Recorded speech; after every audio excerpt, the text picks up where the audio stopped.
into your pocket, and pull a $10 bill out. Put it somewhere. Put it in a coffee can, put it under your mattress. Put it somewhere. Just in an envelope. I don't care where, but take $10 out of your pocket every day and put it somewhere. You work 5 days a week. At the end of the month, Tiffany, if you do that every day, you'll save 5 times 5 is 25. If you do that 5 days a week, how much money would you have saved by the end of the month? And Tiffany goes, oh, I didn't know there'd be math involved. I didn't know there'd be a test. How'd you know? But the answer is $200. Well, $250. Or 200. No, it's, yeah, okay, 250. So, but there is math involved. But the idea is, and this is something that we've heard since we were kids, it's just making people aware that you have all kinds of money. The problem that you're facing is you're not implementing, you're not using the first money basic, and that's to pay yourself first. See, so many of us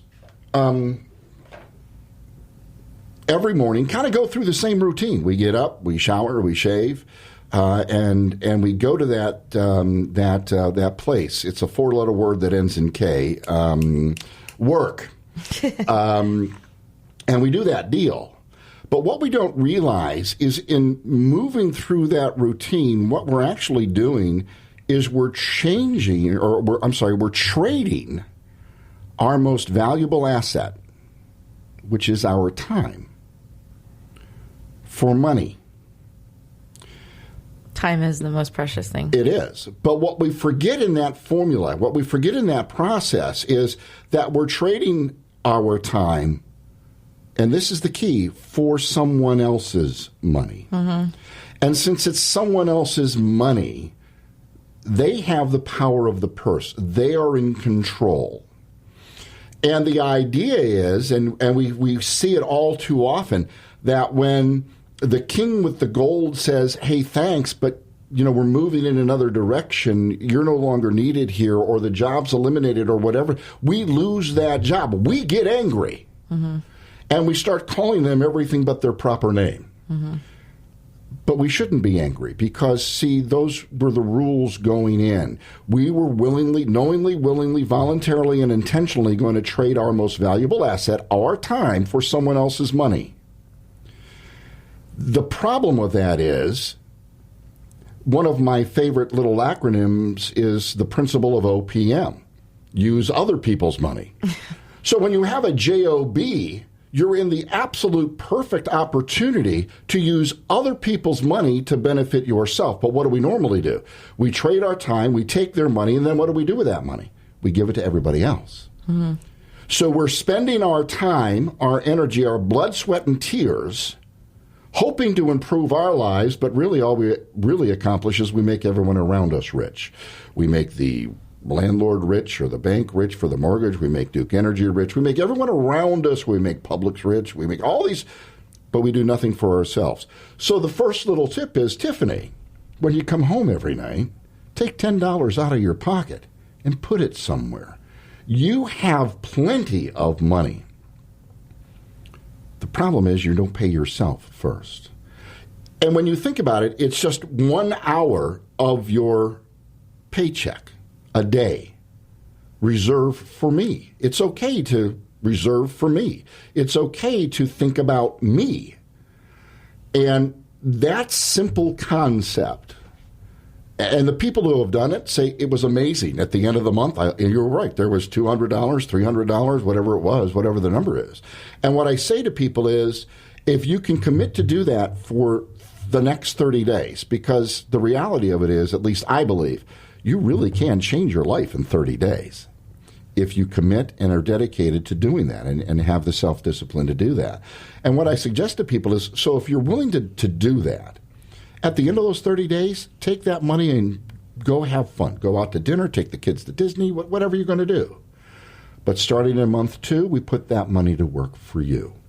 And the idea is that simple lesson, that simple thought becomes ingrained in there, that it's okay if I really want to get where I want to be. I have to worry about me. Whether we're talking about money, whether we're talking about an addiction problem, whether we're talking about any other mental health or physical health problem, the biggest turn that we have to, have the patient, if you will, make is you got to start thinking about yourself. Yeah. You got to start doing the things that you need to do to cure yourself. We're here to support you. We're here to help you. We're here to give you the tools and the resources and the education and the knowledge that you need to get there. But the bottom line is, and it's no different than when we all go to the doctor pushes that prescription across the table. But we're the ones who still have to walk down and get it filled. Mm-hmm. And that's basically all I do, is I push a prescription, a financial prescription across the table to people. But whether you choose to go and fill the prescription is on you. No different than what you do with your clients when they come to you. You make the offer, you make the suggestion, but what they do with it is on them. And that's the hard part. And I don't care what we're talking about in life, financial issues, marital issues, addictive personality issues, whatever it is, until the individual says, you know what, I don't have to live like this anymore. Mm-hmm. I need to begin to take the responsibility to make the corrections that I can make, but also still be willing to reach out for help and remain coachable and teachable. Mm-hmm. So that's kind of the first easiest tip. Pay yourself first. 1 hour of your paycheck a day in an envelope stuck on a counter. At the end of the month, open it up. You got lots of money. It's harder to spend cash, too. Well, yeah, it is, because we've become a swipe society. Mm-hmm.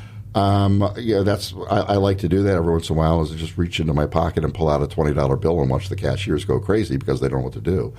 But again, that's where we are. But the idea is not that we have a pile of cash. The idea is we're developing a skill set, a repetitive, consistent skill set that breaks the, well, if I do the same old thing over and over again, are things going to change? I'm actually doing something differently, and at the end I will see the change. And so far, everyone that has done it likes the change. Right. And so they continue to engage in that positive change behavior. I think another little tip is really, as we talked about in the first segment, think about and try to understand the differences between needs and wants. When I talk to people about the financial goals that they would like to try to achieve, regardless of income level, I like to call them, those are your dreams. They want to travel. They want to, they want a car. They want this. They want a boat. They want this. They want this. They want that. Which is great. But the bottom line is, those are wants. Talk to me about your needs. And and they look at me with that, Scooby? Look on their face. What's that mean, Scooby? What I mean is, the first thing that we have to understand, tip number 2, is pay ourselves first, 1. Number 2 is really work on identifying your needs, and I'll give you a little help. We all share 4 in common: food, shelter, clothing. For some people, that's optional, and health care.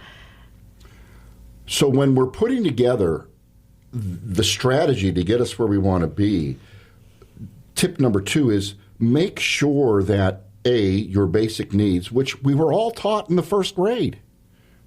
When the teacher looked at us and said, okay, if you were alone on a desert island, what would you need? Food, shelter, clothing. Mm-hmm. Well, in our society, we all need health care. So we try to help people understand, always make sure that those 4 basic needs are taken care of. So never, from this day forward, will you ever have to worry about knowing where you're going to lay your head at night, whether there will be food on your table, whether there will be clothes on your back. And if you need medical assistance, you will be able to receive it. Then let's talk about, as in my case, and some other needs in my house. voice lessons, dance lessons. If people can, if we can get people just to move on those two issues, those two thoughts, those two concepts, pay yourself first, and really sit down and think about what are the things you need as opposed to the things you want, they'll begin to turn and develop more positive behaviors, more positive or more positive mental attitude towards their, quote, budget and their financial situation. Like the air quotes on that. Right. I mean, nobody likes to talk about a budget. Nobody likes to talk about their debt. No, it's not fun. I'm amazed, and that's a really great point. I'll introduce myself, or people, as we're out and about, and people will ask me, what I do, and I explain it to them, and, they, I don't have any money, and, I'm not going to talk to you about that, and why do you need to know all about my financial situation? And I get it. And what I've learned in my experience is it's not that they're not willing to share it, because intuitively, intrinsically, they know they need help, but they don't know what they don't know. So what do we tend to do when we know that we don't know and we don't know what question to ask, and so therefore we become embarrassed, so therefore we run away, we avoid it. Mm-hmm. Yet I also find it amazing that these are the same people that when our friends in Orlando call and say, hey, would you like to learn how to save 50%? We'll give them every bit of information, including our firstborn child, to learn how to save 50% off a ticket at the theme park. Mm-hmm. So it's understanding that talking about the fact that you don't know is okay. Because if you don't know, you don't know. So ask.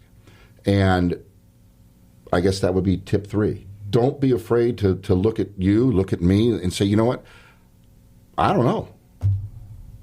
What are some of the things I need to know? And that's why we try to keep it very, very basic, very simple. You need to know how money works. You need to know that because would you like to make more? Would you like to save more? Would you like to see your money growing and working for you? And then would you like to learn how to keep your money safe for the people, places, and things that are important to you and that you love? So far, I've never met anybody who goes, not interested. Because you have a family, I have a family, Ed has a family. We all have things that are people, places, and things that we love and that we care for. And if you're like most people, that's financially, those are our challenges. How do I take care of my family? How do I reduce debt? How do I eliminate all these liabilities that are just eating me alive? There's, the old saying, at the end of the month, there was more month than money. How do I deal with every day going to work, wondering if this is going to be my last day, and whether we're consciously aware of it or not, but we're all aware of it. Geez, what happens if I live too long? Yeah. So we try to help people understand, well, the way you overcome those challenges, again, is you understand how to make how money works, so you can make more, save more, grow more, and keep it all safe.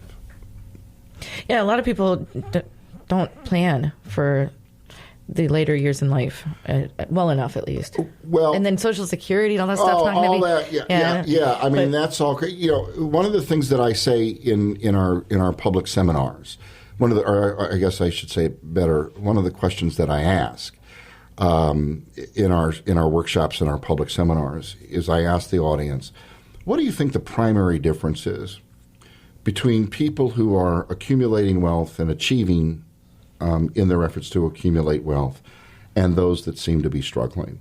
And I hear a whole myriad of responses. Oh, well, they have money, they have good jobs, they were born with a silver spoon in their mouth, so on and so forth. But it goes right to your point. That all may be true.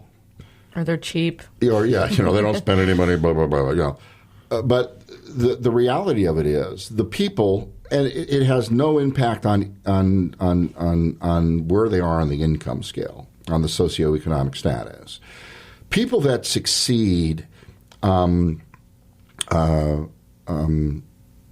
accumulating wealth and achieving their financial goals as opposed to those who seem to struggle, there's really only one difference.